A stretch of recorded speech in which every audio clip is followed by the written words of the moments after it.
কি নির্মল, কেমন আছো বলো? বাড়ির সবাই ভালো তো? ভালো আছি কাকু। অনেক দিন এইদিকে আসা হয়নি, তাই ভাবলাম আপনার সাথে একটু দেখা করে যাই। তা বেশ বেশ, ভালোই করেছো। কিন্তু প্রিয়তোষকে তো দেখছি না যে। আমাকে তো জানিয়েছিল আসবে, কিছুক্ষণের মধ্যেই হয়তো চলে আসবে।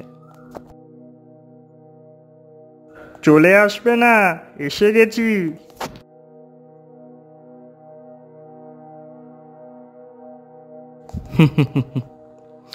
আরে এসো এসো, তোমার কথাই হচ্ছিল।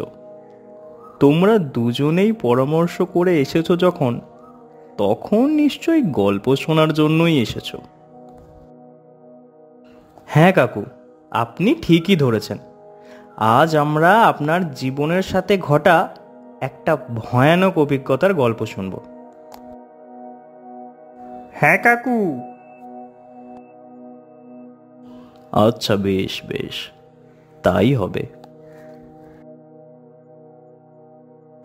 আচ্ছা কাকু, আপনার ওপর কি কেউ কখনো কালো জাদু করেছিল? হ্যাঁ করেছিল, তবে সেটাকে কালো জাদু না বলে সম্মোহন বলাই ঠিক হবে। শোনো তাহলে, আজ তোমাদের এই গল্পটাই বলি। সে বছর গরমের ছুটি পড়তে মা আমাকে মামার বাড়ি পাঠিয়ে দিল। মামাদের অনেক ছেলেপুলে, সবাই একসাথে হইচই, খেলাধুলা, চিৎকার চেঁচামেচি সবসময় করতেই থাকে। তবে আমার এইসব একদমই ভালো লাগতো না। মামাদের বাড়ি থেকে কিছুটা দূর গেলে একটা শান্ত মনোরম পরিবেশ খুঁজে পাই, যেখানে চোখ বন্ধ করে বসলে মনের ভিতরটা অদ্ভুত রকমের শান্ত হয়ে যায়।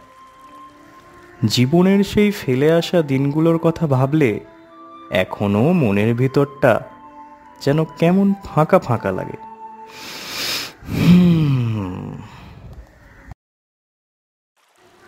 যাই হোক, প্রায় ঘন্টাখানেক হবে আমি এইভাবেই বসে আছি। হঠাৎ মনে হলো আমার পিছনে কেউ এসে দাঁড়িয়েছে।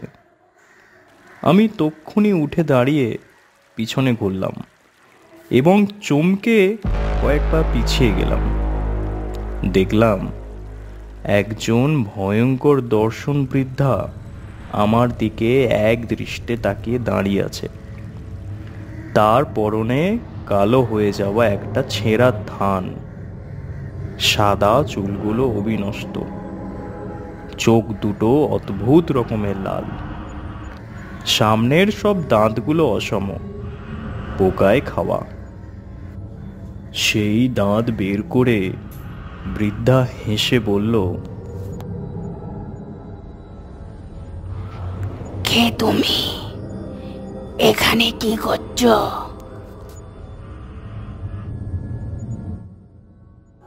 কথাটা যখন বলল তখনও একভাবে বৃদ্ধা আমার দিকে তাকিয়ে রইল। তার তাকানোর মধ্যে এমন কিছু একটা ছিল যে আমি চাইলেও সেখান থেকে বেরিয়ে আসতে পারছিলাম না। ভয়ে ভয়ে আমি বললাম, আমি জীবন কৃষ্ণ, এখানে মামার বাড়ি ঘুরতে এসেছি। ঠিক আছে, আজ আমি আসি। এই বলে আমি দৌড়ে সেখান থেকে পালিয়ে গেলাম। বাড়ি ঢুকতেই মামি আমাকে জিজ্ঞেস করলো,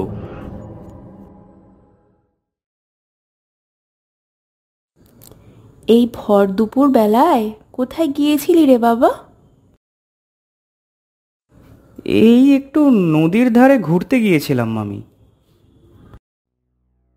কি সর্বনাশ, তুই ওই দিকে গিয়েছিলি?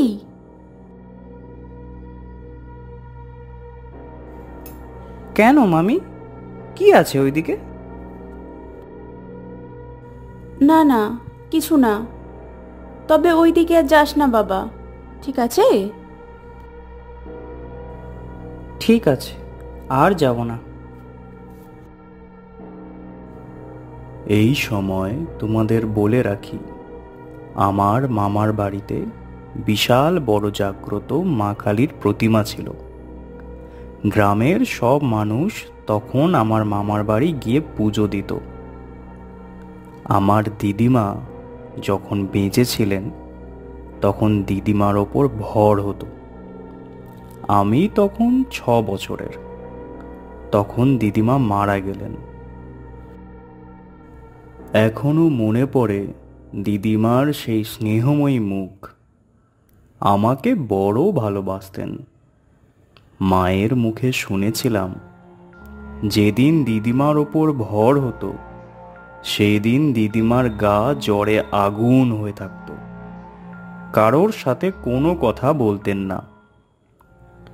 সকাল থেকে একটা মিষ্টি সুগন্ধে বাড়ির চারিদিকের বাতাস ম ম করত।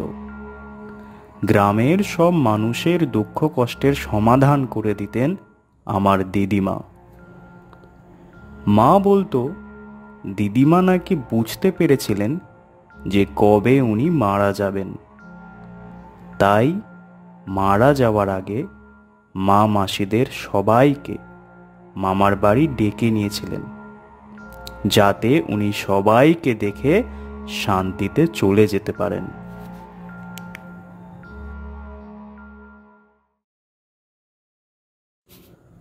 ঘুম থেকে উঠে স্নান করে কালী মায়ের পুজো সেরে প্রণাম করলেন। তারপর আর উনি উঠলেন না, ওই অবস্থাতেই মারা গেলেন।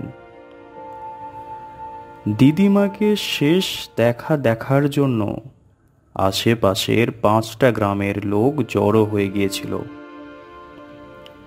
এখন আর ভর হয় না। তবে কালী মায়ের পুজোতে কোনো ত্রুটি হয় না।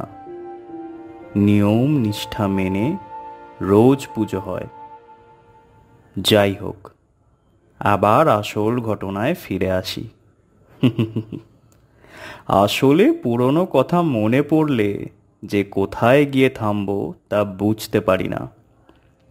শোনো, পরদিন আমি আবার কি এক দুর্নিবার টান অনুভব করে সেই নদীর ধারে গিয়ে আবার পৌঁছালাম।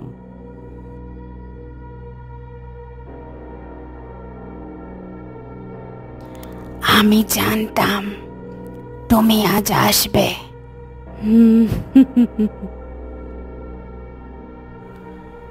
এবার কিন্তু আমি আর ভয় পেলাম না। মনে মনে বললাম, এই বৃদ্ধা মহিলাকে দেখে আবার ভয় পাওয়ার কি আছে।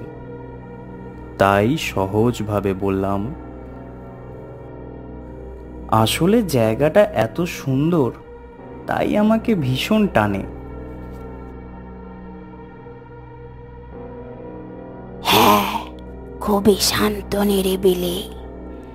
তাই তো আমি সবার থেকে দূরে এই জায়গাতে থাকি।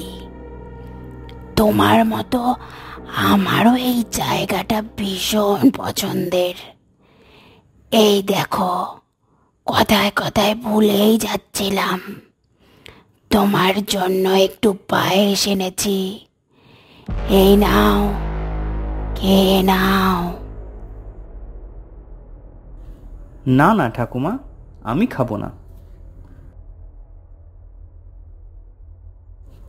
আমি না বলতে বৃদ্ধা একটু অদ্ভুতভাবে আমার দিকে তাকিয়ে কড়া গলায় বলে উঠল, বড়রা কিছু দিলে বারণ করতে নেই, নাও। তারপর আমি আর কোনো আপত্তি না করে চুপচাপ বাটিটা ওনার হাত থেকে নিয়ে পুরো পায়েসটা খেয়ে নিলাম। তারপর আমি রোজই ওখানে যেতাম, আর বৃদ্ধা রোজই আমার জন্য দুধের তৈরি কোনো না কোনো জিনিস আমার জন্য নিয়ে আসতো। কোনো দিন সন্দেশ, কোনো দিন রাবড়ি, কোনো দিন আবার মিষ্টি দই। এইভাবে 7-8 দিন কেটে গেল। কাকু, আমার একটা প্রশ্ন আছে। হ্যাঁ বলো, কি প্রশ্ন? ওই বৃদ্ধা দুধেরই তৈরি জিনিস দিত কেন? হ্যাঁ কাকু, আমারও মনে একই প্রশ্ন। জানতাম তোমরা এই কথাই জিজ্ঞেস করবে। দেখো, তোমাদেরকে তো আগেই বলেছি, কারোর উপর কালো জাদু করার সহজ উপায় হলো তার রোজকার ব্যবহৃত জিনিস নিয়ে সেটার ওপর তন্ত্রের ক্রিয়া করা। তাই অধিকাংশ ক্ষেত্রেই কালো জাদু কাছের লোকই বেশি করে থাকে। ঠিক তেমনি সম্মোহন বা বশীকরণের সহজ উপায় হলো দুধের তৈরি কোনো জিনিসের সাথে মিশিয়ে তা খাওয়ালে বেশি তাড়াতাড়ি কাজে দেয়। ওই জন্য দেখবে আগেকার দিনের মা ঠাকুমারা বলতো, কেউ দুধের তৈরি কিছু দিলে প্রথমে একটু ফেলে দিয়ে খেতে, তাতে বশীকরণের কোনো কাজ হয় না। আচ্ছা, ওই জন্যেই ওই বৃদ্ধা আপনার জন্য সবসময় দুধের তৈরি জিনিস নিয়ে আসতো। তারপর তারপর কি হলো?